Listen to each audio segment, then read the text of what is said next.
जो भी जनहित के फैसले थे, चाहे वो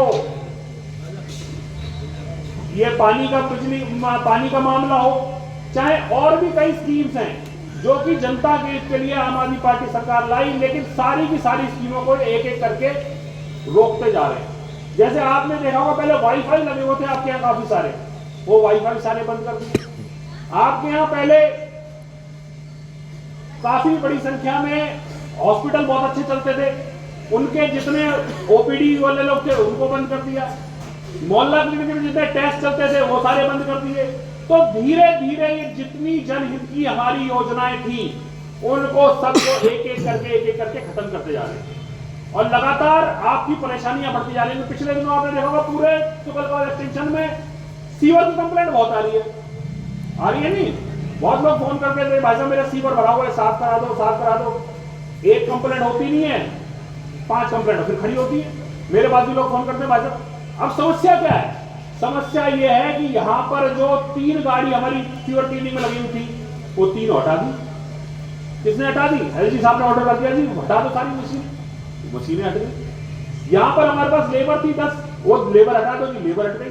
अब आपके पास आदमी भी नहीं है और मशीनें भी नहीं है, तो कंप्लेंट तो आनी है।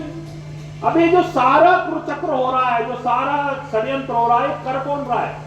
तो एलजी साहब को तो कोई फायदा नहीं है। एलजी साहब को क्या करना है? ये पूरा जो षड्यंत्र है, पूरा जो कुचक्र है, ये भारतीय जनता पार्टी कर रही है। वो ये चाहती है कि काम ना हो, और उसके बाद जब चुनाव आने वाले हैं, चुनाव में जाके कहें तो ये कहें देखो जी काम तो कुछ हुआ नहीं है, देखो जी सीवर तो भरे हुए हैं, देखो जी पानी तो आता नहीं है, देखो जी मोहल्ला क्लिनिक तो चल नहीं रहे, स्कूल तो खराब है, तो इनको वोट मत दो। अब ये डायरेक्ट तो बोल नहीं सकते, तो अब ये क्या कर रहे हैं, जितना भी गड़बड़ है वो सब एलजी के माध्यम से करवा रहे हैं। नहीं तो पिछले 10 सालों से हमारी सरकार है, आप 9 साल में बताओ कभी कोई प्रॉब्लम आई? 9 साल में कभी कोई प्रॉब्लम आई? कोई प्रॉब्लम नहीं। बढ़िया पानी फ्री, बिजली फ्री, पानी, रोड बन रहे हैं, सारा कुछ हो रहा है, सीसीटीवी लग रहे हैं। स्कूल देखो आपके यहाँ एक्सटेंशन में 4-5 स्कूलों की बिल्डिंगें बन गई, यूजीआर बन गए।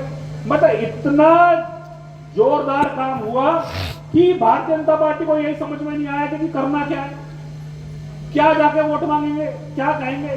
तो इनको लगा कि जी काम के मुकाबले में तो अरविंद केजरीवाल का मुकाबला नहीं कर सकते, काम के मामले में तो ये आम आदमी पार्टी का मुकाबला नहीं कर सकते। तो इन्होंने क्या सोचा कि इसको षड्यंत्र करते हैं, इसको किसी ना किसी तरह इस काम को रोकिए, काम रोको और फिर बदनाम करो, देखो जी काम नहीं हो रहा। अरे काम तो तुम ही रोक रहे हो, अबे डायरेक्ट नहीं रोक रहे, एलजी के माध्यम से रोक रहे हैं। और ये स्थिति यहां नहीं है, पूरी दिल्ली में आज ये स्थिति है कि जितनी बड़ी बड़ी अच्छी योजनाएं थी सबके ऊपर कोई ना कोई अड़ंगा लगा देना, कोई ना कोई ऑब्जेक्शन लगा देना। जैसा अभी आपने सुना होगा, पिछले कुछ दिन पहले हमने उद्घाटन किया था जगदम्बा मार्ग का उद्घाटन किया ना, जगदम्बा मार्ग और शिव मंदिर रोड का उद्घाटन किया कि बनाएंगे। जैसे ही बनाने लगे ऊपर से लेटर आ गया, एक एनओसी लो जी तब काम शुरू करना। अब अफसर तो बेचारे अफसर को तो आदेश मानने, अफसर ने आदेश माने, काम रुक गया जी। अब यहाँ मेरे को रोज कोई ना कोई दुकानदार फोन करता है, भाई साहब जगदम्बा मार्ग क्यों नहीं बन रहा? मैं कहता हूँ भाई साहब बनवाते, पैसे भी दे दिए, टेंडर भी दे दिया, वर्क ऑर्डर भी हो गया, लेकिन क्या है फाइलों पे लिख दो। अब फाइल पे वो लिखा हुआ है, जब तक वो कुछ पेपर नहीं आएगा जब तक ये काम रुका हुआ है। अब जनता ये जानना चाहती है कि भाई हमने तो वोट दे दिया, लेकिन काम तो करना पड़ेगा। इस बार का जो चुनाव है वो पूरी तरह से इस बात पे आधारित है कि आपको अपने वोट की ताकत चाहिए या नहीं चाहिए। अगर बीजेपी को वोट दिया तो ये मान के चल लेना कि अभी तो कुछ कम हालत खराब है, ये और हालत खराब करेगा। और जो बातें मैं बोल रहा हूं जी, एक एक घर घर जाके बतानी पड़ेगी आपको, क्योंकि देखो इनको पता है काम पे हमारे से मुकाबला नहीं कर सकते। भाई आप भी तुगलकाबाद एक्सटेंशन में रह रहे हो, संगम विहार में रह रहे हो, पिछले 15 सालों में मैं तो इनसे पूछता हूं, इनके विधायक रहे, इनके एमपी रहे, एमपी साहब से पूछ लो भाई एक ईंट दिखा दो कौन सी लगाई है तुमने, एक सिंगल ईंट बता दो जी इनके विधायक एमएलए ने लगाई हो, इनके एमपी ने लगाई होगी, ये एक ईंट बता दो जी यहां लगाई है, बता सकते हैं क्या? नहीं बता सकते, कोई लगाई नहीं, कराई नहीं कुछ। तो अब इस षड्यंत्र का जवाब हम सबको मिलकर देना पड़ेगा। सबको मिलकर ये तय करना पड़ेगा कि भारतीय जनता पार्टी यहां से हारे, उनका एमपी हारे, तब जाके कुछ चीजें ठीक होंगी। अदरवाइज तो जो आज पोजीशन है, आज जो स्थिति है, और ज्यादा खराब होगी, क्योंकि ये तो काम रोकते जा रहे हैं। आज कुछ रोक रहे हैं, कल कुछ रोक रहे हैं, परसों कुछ रोक रहे हैं, और हर चीज में इनके कोई ना कोई ऑब्जेक्शन है। तो मैं आप लोगों से सबसे ये हाथ जोड़ के निवेदन भी करता हूं और प्रार्थना भी करता हूं कि सब लोगों ने तय करना है कि अपने वोट की ताकत को बचाना है, अपने वोट की ताकत को बरकरार रखना है।